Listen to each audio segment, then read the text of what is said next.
Eu sou o evangelista Adilson Sotomayor, casado, pai de 4 filhos e sou líder da congregação Glória na Terra, adjacente à Assembleia de Deus, Ministério Maculusso, Centro Quemuel.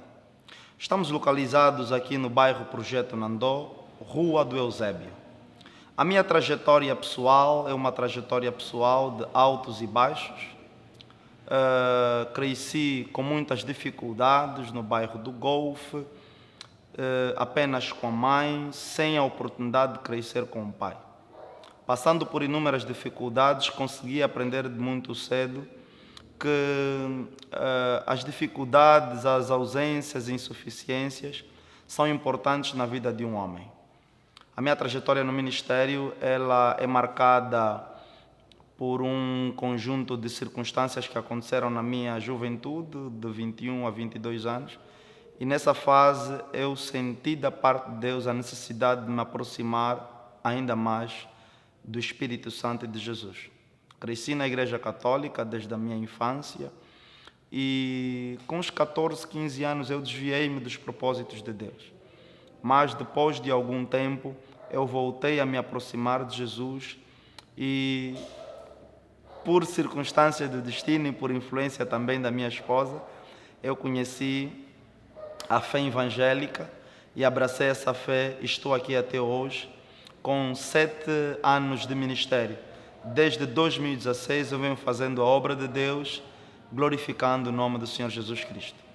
Os principais eventos, é claro, eles sempre estiveram baseados no desejo e na necessidade de ganhar almas. Desde muito cedo eu sempre tive o prazer de ajudar pessoas. E quando eu me converti, um dos departamentos ou áreas que eu sempre frequentei foi a área do evangelismo. Então, como sempre participei no evangelismo, eu lidava diariamente com pessoas que tinham inúmeras situações, inúmeras dificuldades, jovens, mulheres, adultos, adolescentes. E essa aproximação com pessoas que estavam a passar por inúmeros problemas, Deus colocou em mim, nasceu em mim a necessidade de ganhar almas. Então, os principais eventos que levaram eu a tornar-me um servo de Deus foram, na realidade, presenciar os problemas das pessoas, presenciar a ausência de Deus na vida das pessoas e querer que essas pessoas fossem salvas, querer que essas pessoas fossem transformadas pelo poder do Evangelho, porque o Evangelho é o único poder na terra que tem a capacidade de transformar completamente a vida de um homem. Então eu alistei-me para ser um soldado de Cristo e poder ser um participante direto, um agente direto na transformação social e espiritual das almas cá em Angola e não só. Bem, eu descreveria a minha jornada espiritual intensa e radical, porque, como eu disse, eu cresci na Igreja Católica e quando eu conheço a fé evangélica, existiam algumas, na realidade eu tive que tomar algumas decisões muito radicais, no que tem a ver com a família, no que tem a ver com amigos. Quanto aos amigos, eu tive que afastar-me de todos. Essa foi a principal decisão radical. Quanto à família, eu tive que extinguir relacionamento com muitos porque eu precisava de sobreviver espiritualmente e a minha aproximação ou conexão com familiares e amigos que levavam-me diretamente a pecar, eu tive que abandonar diretamente. Então, a minha trajetória espiritual até hoje, ela é marcada por estabilidade, ela é marcada por temor, por sabedoria e por conhecimento. É claro que ao longo da nossa caminhada espiritual nós vamos cair, mas Deus tem nos dado a graça. Para cada queda que nós temos tido, Deus tem nos dado a graça de poder levantar. Então eu considero a minha trajetória espiritual até hoje uma trajetória espiritual estável e em constante crescimento e edificação. Bem, a responsabilidade de um pastor, inicialmente, ela está em servir. Jesus Cristo declara em Marcos capítulo 10, versículo 45, porque o Filho do Homem não veio para ser servido, mas sim para servir e dar a sua vida em resgate de muitos. Então, a primeira responsabilidade de um servo de Deus, é claro, é amar, ok? Amar o povo. E segundo, é servir este povo que ele ama. Porque se não for para ser assim, não adianta receber ou carregar o título de um pastor. Quem é o pastor? Pastor é aquele que orienta as ovelhas, pastor é aquele que acompanha as ovelhas, pastor é aquele que discipula as ovelhas, vive os problemas das ovelhas. A partir do momento que nos tornarmos, que Deus nos chama para o pastorado, nós deixamos de ter exclusivamente uma vida própria e começamos a viver os problemas das ovelhas, começamos a partilhar vivências e experiências com as ovelhas, e aí sim, porque o galardão, a bênção em ser um pastor é você saber que a tua vida foi usada como um instrumento para poder abençoar uma família, para poder salvar um casamento, para poder arrancar um jovem que estava na droga, para poder colocar uma mulher ou um homem que estava distante do propósito de Deus e colocá-la no propósito de Deus. Na realidade, numa comunidade de fé, numa comunidade cristã, a grande responsabilidade do pastor está em amar esse povo, está em cuidar desse povo, está em servir este povo. Essas são as principais funções e responsabilidades de um pastor numa comunidade. Bem, desafios são vários, mas se fosse para aqui enumerar pelo menos uns 2 ou uns 3 desafios, seria a incompatibilidade, né, funcional, né, entre o pastor e a comunidade. Eu explico o que é isso. O pastor tem vários desafios. Eu tenho dito que uma das profissões mais complexas é o ser pastor, né? É uma responsabilidade complexa, porque o pastor, ele é pai espiritual, o pastor é professor, o pastor é psicólogo. Nos momentos de angústia e de lágrima das almas, o pastor vai ser usado através do Espírito Santo como um bálsamo para poder tranquilizar e apoiar essa alma. O pastor vai ser provedor muitas das vezes, porque vai ter que tirar dos seus próprios recursos para prover as necessidades que essas almas tiverem a passar. Quer dizer, o pastor desenvolve várias responsabilidades em apenas uma posição. Então, o grande desafio é que dentro de um pastor ele terá que desenvolver várias funções. O pastor é um ser humano, é um ser com falhas, mas ele está aí decidido para poder apoiar, auxiliar e servir esta comunidade. Então os desafios estão nestes, entre o pastor, entre o ser humano, entre o esposo, entre o pai de família. Muitos são os desafios. E nessa fase de empoderamento social, nesta fase da globalização, em que a informação torna-se cada vez mais corrente nas redes sociais, o pastor tem que estar em constante atualização para que possa responder às expectativas do povo e ser, sim, um instrumento de avivamento social. Momento marcante que tenha sido significativo para mim. No meu ministério. Na realidade foi quando da palavra que Deus deu para mim. Pode ser para mim foi um momento divisório no meu ministério, que no ano de 2019, enquanto passava nessa rua direta do projeto, o meu carro avariou em frente ao Banco BIC, e nós estacionamos o carro. Éramos 3 irmãos, saindo da missão do bairro da Madeira, saindo da intercessão de sábado para domingo, e o carro avariou e não tinha táxi, já eram altas horas, e nós tivemos que sair daqui do projeto até o Calemba 2 a pé. Mas neste percurso, enquanto passávamos na rua direta do projeto Nandô, nos deparamos com jovens se prostituindo, nos deparamos com jovens alcoolizados, nos deparamos com uma carnalidade intensa, uma rua cheia de promiscuidade, e isso tocou, impactou o meu coração. Eu passei essa trajetória toda falando com Deus sobre a necessidade de se fazer um trabalho mais aprofundado neste bairro. Foi aí que, ao longo desse percurso, Deus começou a falar comigo e testificou no meu coração a necessidade de se abrir uma obra neste bairro.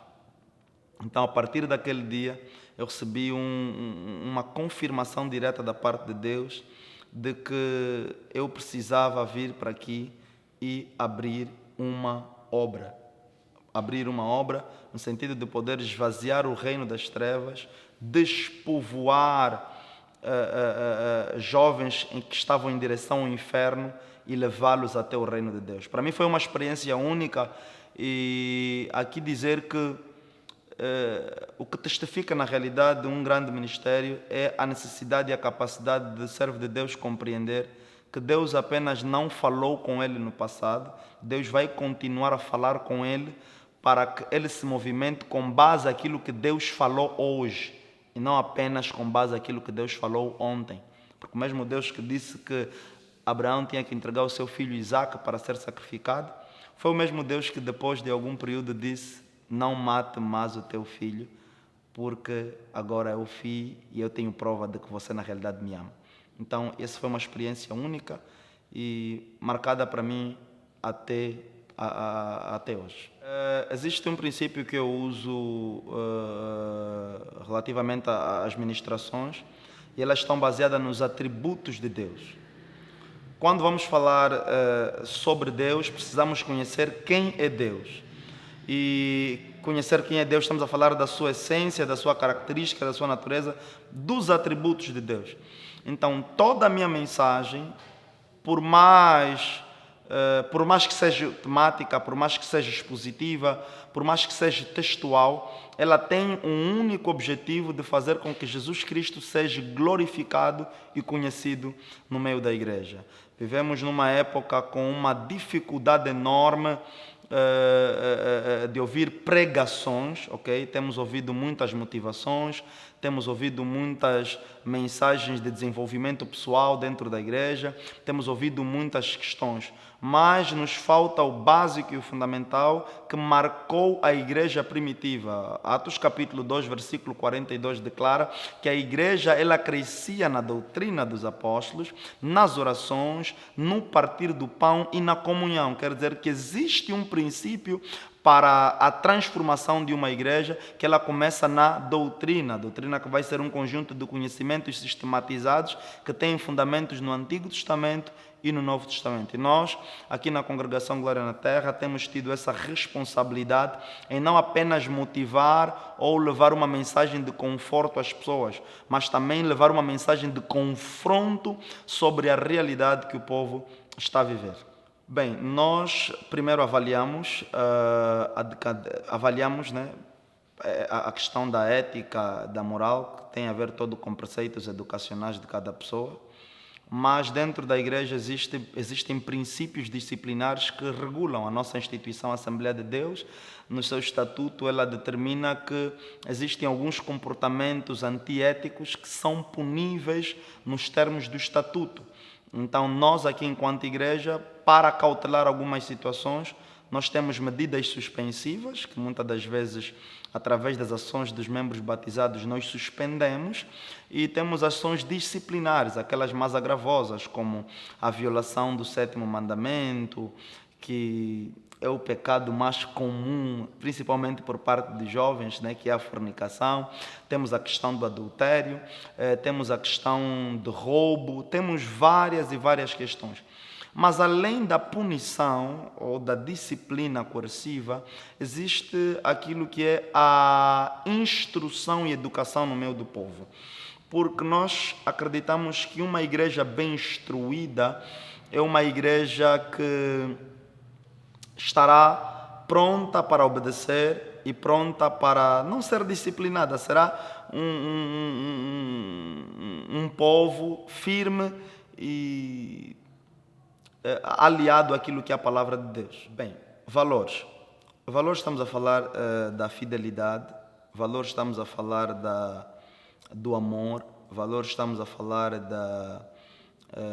da comunhão com Deus, e existe um conjunto de valores que nós aqui preservamos e nós pregamos. A verdade, a sinceridade, são valores que nós defendemos.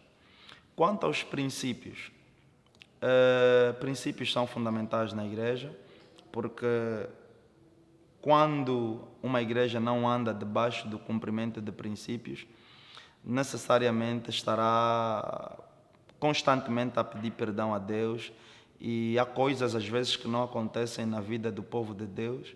Não é que o povo de Deus não ora, não é que o povo de Deus não participa nos cultos. Uma das grandes dificuldades que nós temos nos dias de hoje é de ver pessoas religiosas, mas incumpridoras de princípios básicos e espirituais. Okay? Então, nós defendemos os princípios, defendemos que um princípio obedecido nos leva a, muitas das vezes, não orarmos. Porque, às vezes, as pessoas, em algumas circunstâncias, só repetem orações porque não cumprem princípios. Eu aqui gostaria de dar um exemplo de uma mulher chamada Ana, que essa mulher orou durante algum tempo, segundo a tradição dizem que aproximadamente 25 anos Ana esteve em oração para que Deus lhe desse um filho. A Bíblia vai dizer que aquela mulher chegou a um período que ela disse: Deus, se você me der um filho, eu vou devolver este mesmo filho. Vê, é um princípio espiritual profundo que ela compreendeu, que se ela fazer prova, para se ela pegar a princípio do seu pedido, fazer com que o seu pedido não beneficie apenas ela, mas beneficie a obra de Deus, Deus responderia muito mais rapidamente à sua oração. Então, princípios são fundamentais. Uau! A Bíblia é o livro de norma, conduta e prática da fé cristã. E desde os primórdios da minha conversão há algo que eu aprendi, que são as 5 solas, né? E eu gostaria de falar já sobre fé, né? Só uma fé, só uma glória, e eu queria falar daqui sola Escritura. A minha fé, baseada nas Escrituras Sagradas, elas determinam a todos os níveis as minhas decisões. As minhas decisões no casamento são formatadas ou são levadas a partir daquilo que é o conhecimento da palavra de Deus. A minha fé, ela influencia de várias formas os colegas do meu trabalho, ela influencia de várias formas a conversão de outras pessoas, e as minhas decisões, acima de tudo, se eu não tivesse a fé que eu carrego hoje, se eu não tivesse o conhecimento da palavra que eu tenho hoje, eu acredito que eu já tomaria muitas decisões erradas. Desde a minha caminhada da fé, eu sempre desenvolvi um exercício espiritual da captação de versículos bíblicos, porque eu compreendi que para cada versículo captado e bem aplicado, é uma ferramenta para poder destruir as artimanhas de Satanás. Jesus, quando foi tentado, ele foi tentado por palavras. O diabo disse: se tu és filho de Deus, transforma estas pedras em pães. E aí Jesus olhou para ele e disse: está escrito. Repare que para cada tentação, Jesus usava um princípio da palavra para tomar decisão certa e poder resistir o diabo. Então, a palavra de Deus é fundamental e tem sido fundamental para que eu tome decisões. Na realidade, os sofrimentos, os desertos são preparações para nós alcançarmos o próximo nível da nossa vida. Todo grande homem de Deus precisa passar pelo deserto. Um homem de Deus que não passa pelo deserto não poderá ajudar pessoas que estão a passar pelo deserto a saírem do deserto. Na realidade, Deus nos usa a libertar pessoas que estão numa condição em que nós já tivemos. O que significa? Significa que se você não vencer o que você está a passar, você nunca poderá ajudar pessoas que estão a passar pelo que você já passou um dia. Eu gostaria de falar que o papel da igreja na sociedade. Bem, Jesus definiu que a igreja é o sal da terra e a luz do mundo. E quando o sal perde o seu sabor, não serve senão para ser pisado pelos homens. Repare que se a igreja não influenciar a sociedade irá influenciar a igreja. Realidade muito concreta nos dias de hoje. Hoje, vemos a cada dia que passa o espírito mundano a entrar nas paredes da igreja, a entrar nas estruturas básicas da igreja, comportamentos, visões, ações e até questões ligadas à gestão da própria igreja. Mas repare, vamos falar da principal função da igreja.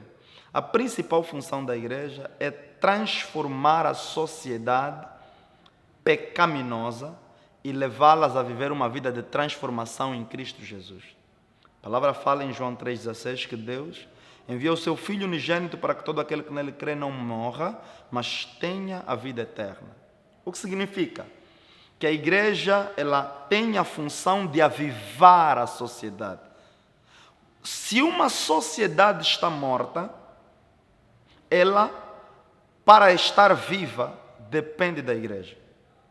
A igreja, ao evangelizar a sociedade, precisa de estar avivada, porque uma igreja morta, ela não consegue avivar uma sociedade. Quando uma igreja está avivada, torna-se real que a sociedade é alterada. Se nós estudarmos todos os avivamentos da história, foram feitos e desenvolvidos por igrejas que pegavam o fogo de segunda a sexta. Então a principal função da igreja é avivar a sociedade. Do ponto de vista social, a igreja tem uma grande responsabilidade e um grande papel.